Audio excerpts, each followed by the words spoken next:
Hi guys, this is ACGamer back with another video on Snowbreak. Now in today's video, what I want to do is take a look at the brand new character Chenxing. We're going to be taking a look at her skills, going over what I think about it and whether or not I think it's worth summoning.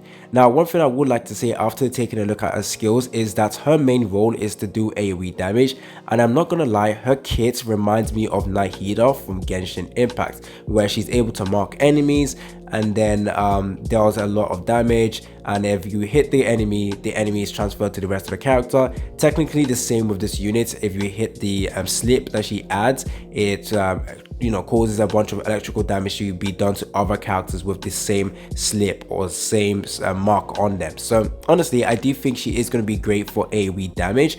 However, I am a bit concerned with her. But yeah, let's take a look at the skills, go over my opinion on her. I probably will say she is a little bit worrying in terms of not being able to provide any debuffing.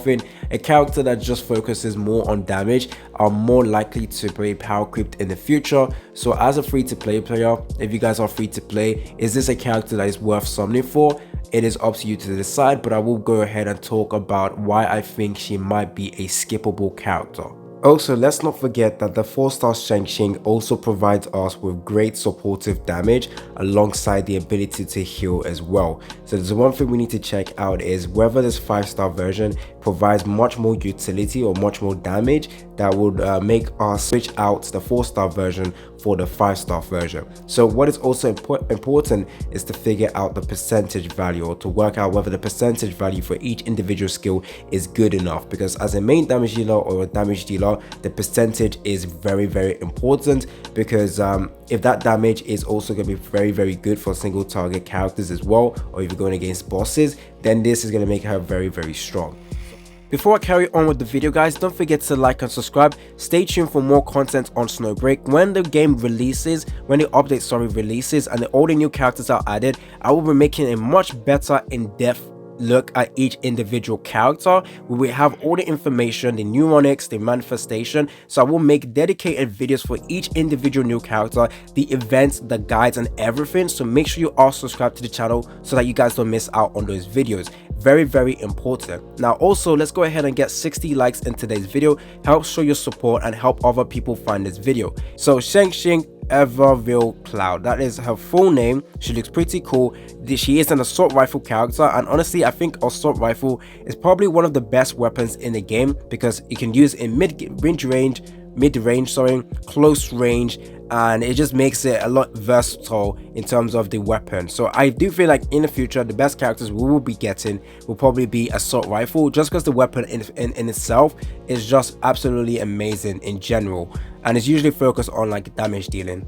So her skill description is kind of long, so I'm going to summarize it. So this is her standard skill. Basically you hold, you scan. If you guys have played Genshin Impact and you have Nahida, it's basically exactly like that. You scan and she marks the enemy with a specific item or a specific tag, which is called like spiritual slip, and it does electrical damage upon hit and attaches to the target. And while scanning, she also has anti-interruption ability, stopping the enemies from hitting her, which could cause stagger and stopping your ability. So it's great she has this anti-interruption skill, because if she didn't, she would have been ass in my opinion. When she shoots the target with the part of the spiritual slip that is attached, she basically detonates all spiritual slip, dealing electrical damage. She is exactly, and I mean it, exactly like Nahida. This is exactly like Nahida. You hit one enemy, if you hit the slip, well, with Nahida you just hit the character with the marking. Every other character with the marking takes damage, and that's exactly the same thing with this unit's ability as well. You hit the slip and all the slips get detonated everywhere. So an insane amount of AoE damage, I am not gonna lie. Next up, we have a support skill, which I actually am a little bit more interested in. If I do pull this character, I will probably have to main her as my supportive unit. So her support skill is something I want to pay attention to. So she basically launches a thunder up to 5 targets in front. She does electrical damage, and upon hit, it attached to the target.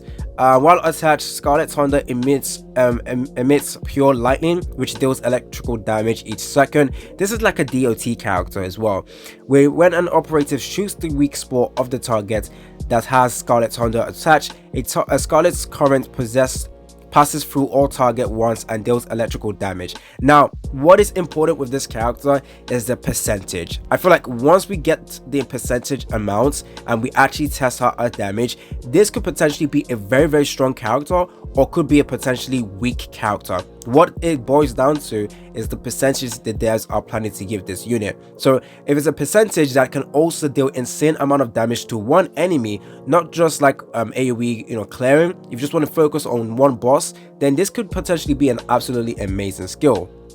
And then you're going over to our ultimate skill. She combines all spiritual slips and Scarlet Thunder to form a celestial key, which she used to bombard a large area in front, knocking targets in the air. This is some type of knockback skill, and deals electrical damage. After using the celestial key, a dominant zone is activated where fierce thunder continuously strikes in a zone, each strike dealing electrical damage. So one thing I would like to say is I hope she has the ability to stun characters, either stun or has the ability to provide some type of debuff to the enemy when she does this, because like maybe swift, decrease swiftness, or induce stagger to enemy every single time they get electrified, because if they don't, this could potentially suck for her, because pure damage dealers are the most easiest character to power creep in the future. Just give a new character highest percentage and they will be better than her. However, to ensure that this character does not get power creeped that hard, they could include debuff with her abilities that could affect the enemy, even if the damage is not going to be as good later down the line in the game. As long as she has that ability, that's debuff ability, she could remain a meta unit. And I honestly think if she is an electrical damage, there is no way they can't add a stagger ability or a stun ability with her kit. So right now, the fact that they didn't even mention anything like stun, I am a little bit worried with this character. She does have the ability to knock back, but at the same time, I think there needs to be a little bit more with this character. So just before this character comes out, I'm making this video as well to serve as a little thing I want the devs to figure out. Add a debuff with this, a stagger ability, where every time they get electrified because of the zone, they get stagger, and it interrupts them with their abilities. It interrupts them from attacking you, and it stops them from doing any abilities to you, which essentially will increase your survivability. And even in the future, when a better AoE farmer comes out, they will not have this ability, or this character will still have this ability that will make her great to have. So I am a little bit worried, and that is why I think she is a skippable character if they do not have this type of debuff implemented in this character to do to enemies. So her kit sounds very good. However, it's dependent on the percentage value. Is she going to be able to be an easy AoE killer, or is she not going to be? One thing that's also worth noting about this character is that since she's designated as an AoE character, if she isn't going to be able to deal a good amount of damage to bosses, it is going to be a big worry. Because yes, it's great to have like AoE ability to deal insane amount of AoE damage, but how good is that damage against one enemy? So I do need to test out her damage against bosses to see whether it's good enough. And if a percentage value isn't good enough and you can't even kill as fast as possible with AoE clears, then it is going to be a bit worrying as well, and it's going to potentially make this character as easy skippable character.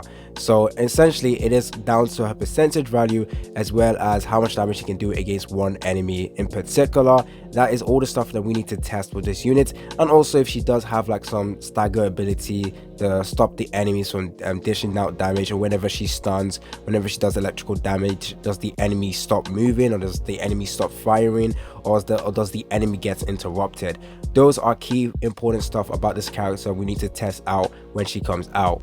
Right now we also have an AoE farmer right now, which is life, where you just proc when you get to manifestation 1, you use her standard skill. She shoots a bunch of rockets. That is a great AoE farming ability. Even if you want to use life as a supportive character, she does a huge amount of AoE damage as well, and freezes the enemy. So life is a freeze character. She's a frost character. She implements freeze as well. What is also going to be important is the neuronics that the character will have, the Manifestation as well. If the manifestation unlocks stunning ability or something like that, this could make this character absolutely amazing. So honestly, might be a skippable character right now. We need to wait for her to be introduced to the game, but right now I think she has decent AoE farming potential, but it is a little bit concerning with the rest of her skills. So I do think she's going to be a great supportive character for Fenny as well. But like I said, in the future, actually even the 4-star version is already great supportive character to Fenny, providing her with heals. So this character needs to have an ability that will make her pair well for future teams as well for electric. It's been a boy ACGamer. Hopefully you guys enjoyed this video. Let's go ahead and get 60 likes in today's video. Stay tuned for more content on Snowbreak. It's been a boy ACGamer, and I'm out.